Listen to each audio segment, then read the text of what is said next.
আমরা যারা দেখা যায় যে দেশের বাইরে পড়তে যাই, আমাদের ছোটখাটো এক্সপিরিয়েন্সটা কিন্তু থাকে।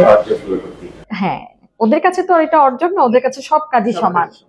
আমরা সেটাকে আলাদা করেছি আমাদের এই কি বলবো এই সাউথ এশিয়ান রিজিয়নটাতে আমরা কাজগুলোকে অনেক ভাগ করে ফেলেছি।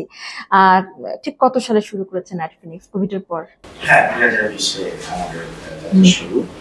তো প্রথমে আমাদের প্রোডাক্টটা বানাতে একটু সময় লেগেছিল। তো আমরা প্রকাশ করে 2021 এ আচ্ছা প্রোডাক্টটা বানাতে হবে। আমরা আমাদের যে নেটওয়ার্কটা, ডিস্ট্রিবিউশন নেটওয়ার্ক, ডিস্ট্রিবিউশন নেটওয়ার্ক, এটা আমরা মোটামুটি একটা হাতি নেটওয়ার্ক করি। এটা অনেক বড় একটা সো এখন এটা গ্লোবাল মানে ডিএসপি। সো বাংলাদেশ থেকে আমরা ওয়ার্ল্ডের যে কোনো কান্ট্রিতে বসে এখানে আমরা ক্যাম্পেইন করি।